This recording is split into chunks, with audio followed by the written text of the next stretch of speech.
Malawi Today. Kukulandirani kwina kulikonse kumene muli pa Malawi lero tikupasirani kalata imene wawerenga the DC akuti yopita kwa Donald Trump. Takhalani pomwepo. The DC.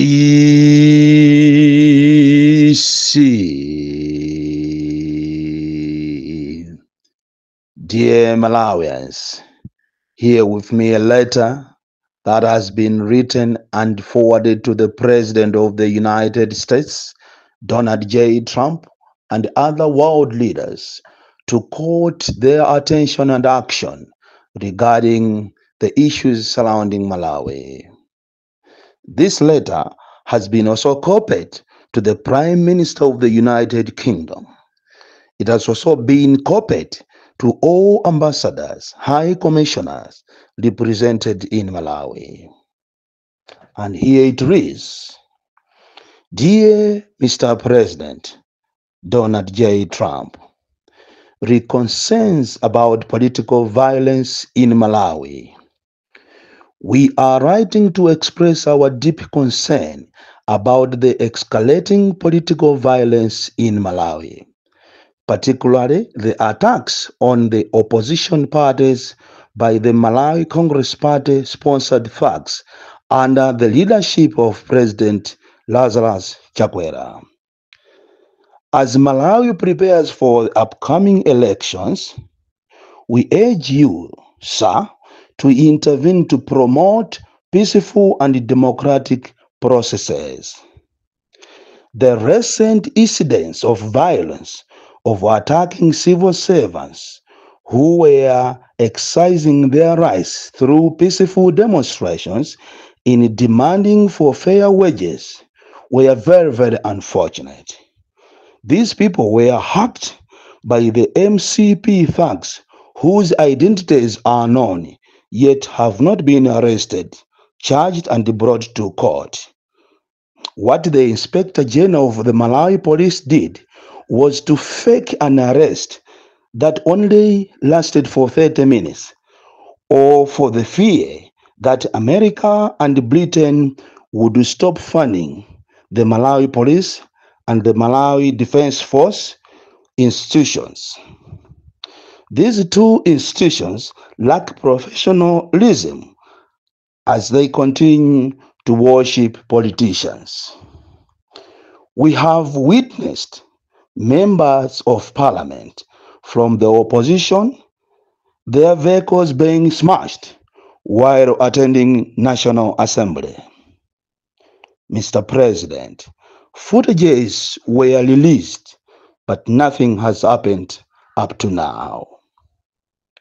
The Democratic Progressive Party, DPP, supporters were also hacked by these thugs, sponsored thugs by the MCP, when they were escorting the Vice President Alfred Gangata, who was arrested on mere political grounds. Many people were injured, especially women, who mostly are vulnerable to situations of this nature. As that was not enough, the president of AFORD, Enoch Chihana, and his supporters were also hacked by the same thugs, yet nothing has happened. Mr. President and all other world leaders, these attacks on opposition members, civil society members, activists, which are alarming, are undermining the democratic principles that Malawi has worked so hard to establish. We believe that it is essential for the international community to condemn such violence and support efforts to promote peaceful coexistence among Malawians.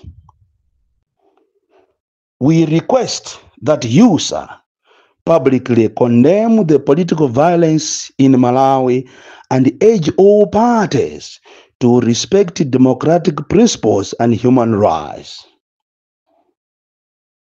We request also that you support initiatives that promote peaceful elections democratic governance, and human rights.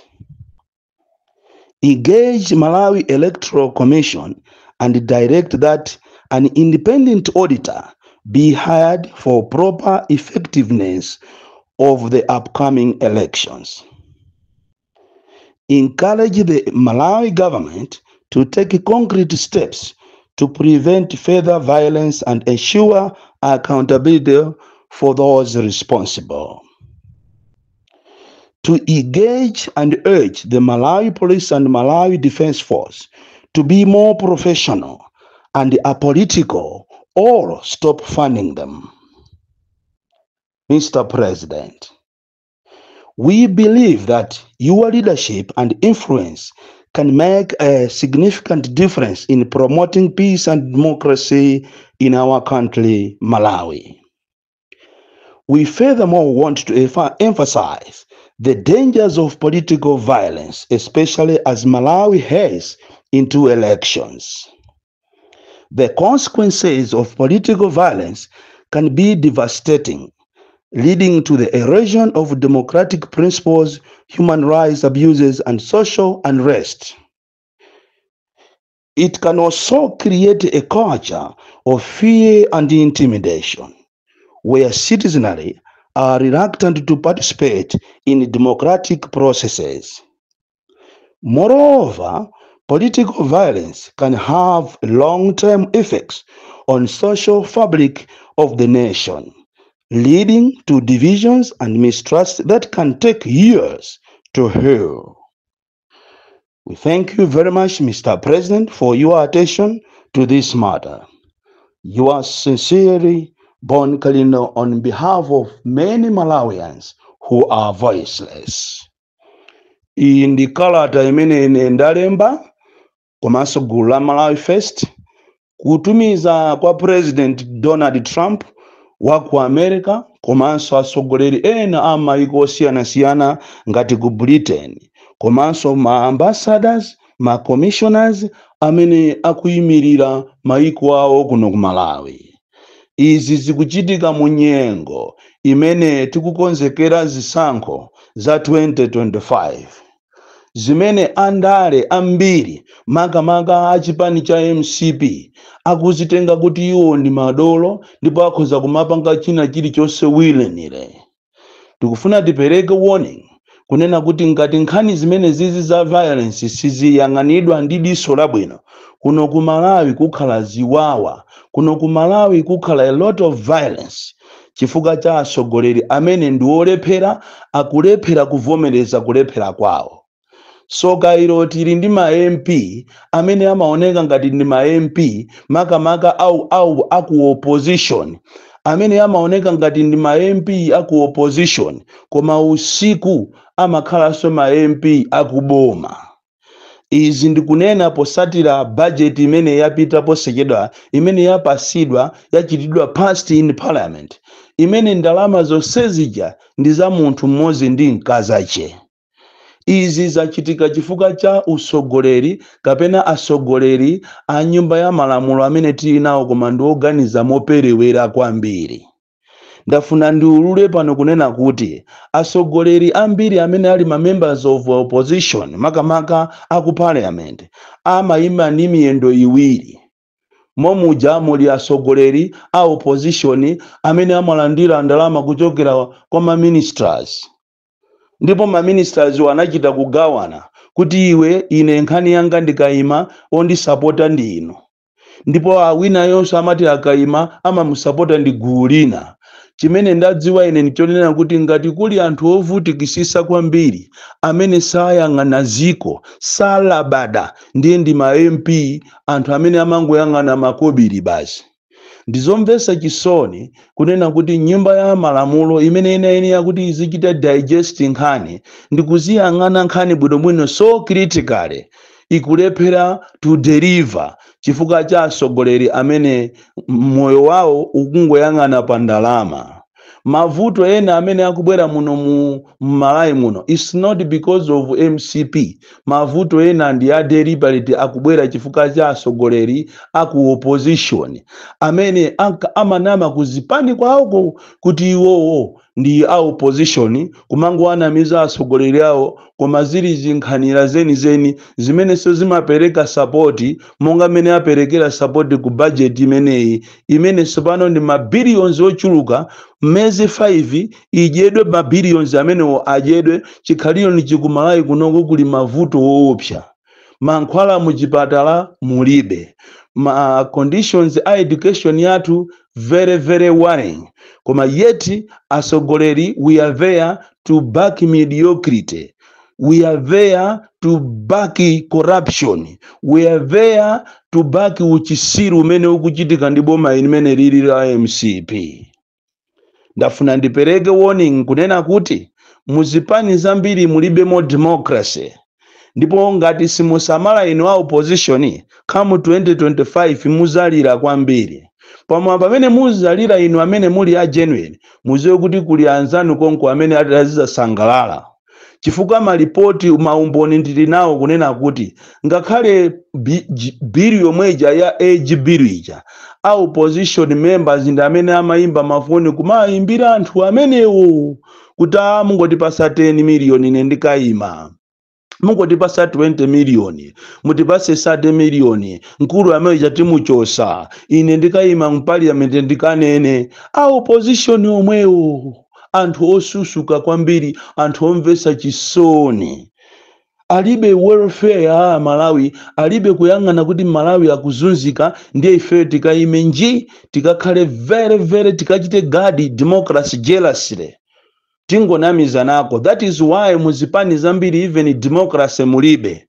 Ndizomvesa chisoni ukamamva lero kunena kuti muzipani zambiri sapangisa ma primaries, maka madera amene kuli azimayi ati analandira order kuchokera ku World Vision kuti muchite promote azimayi. That's not democracy.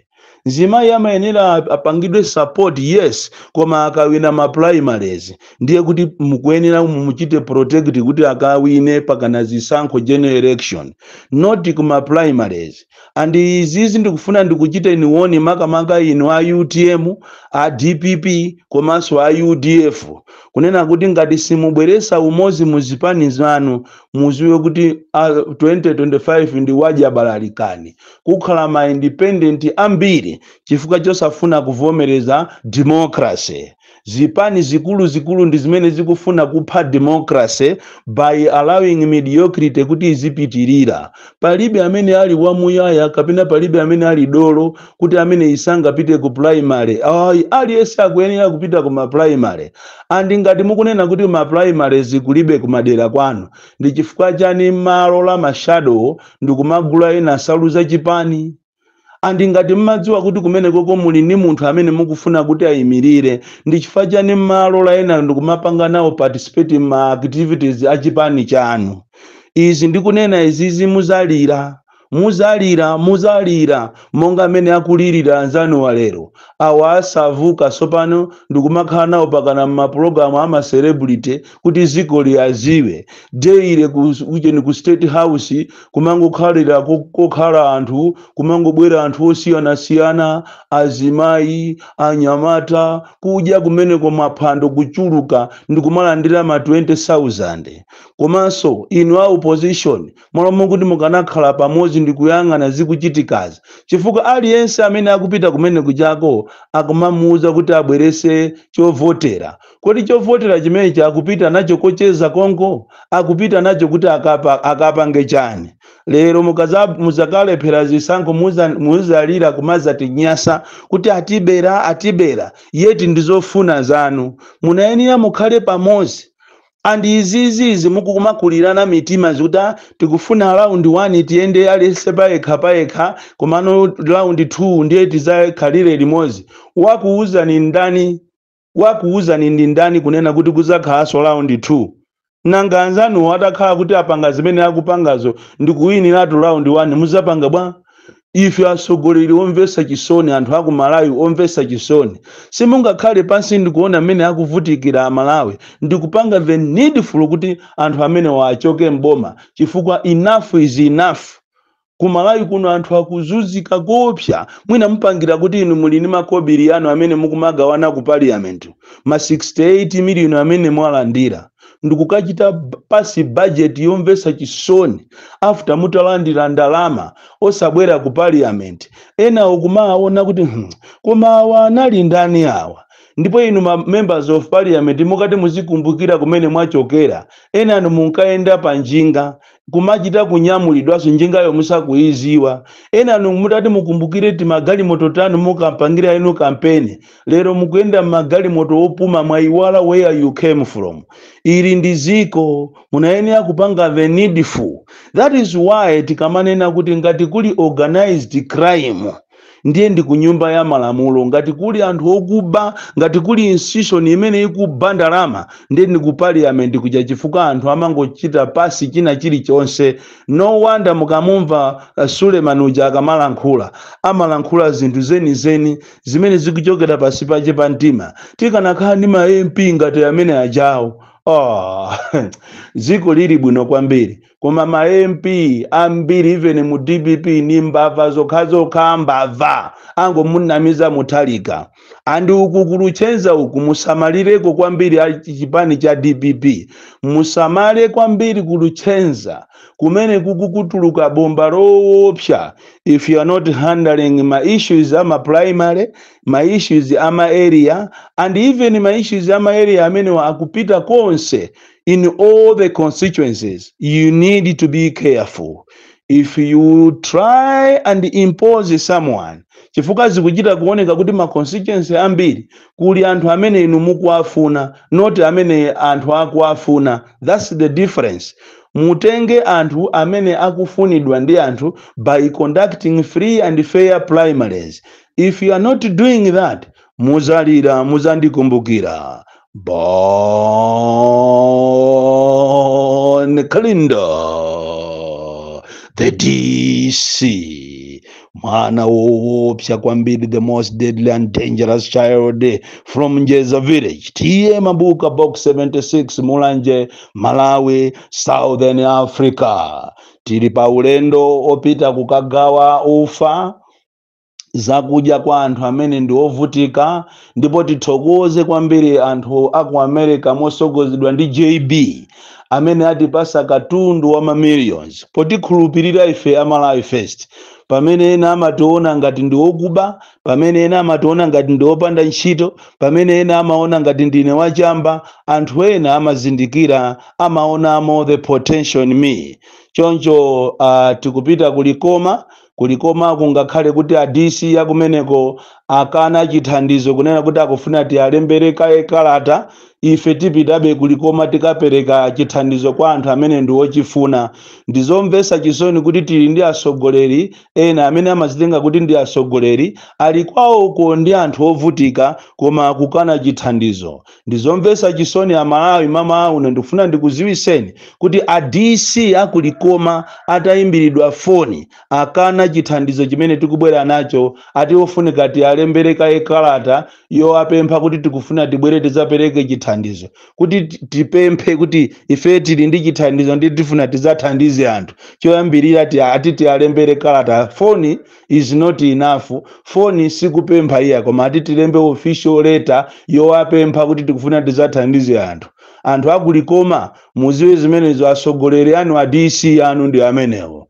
The DC.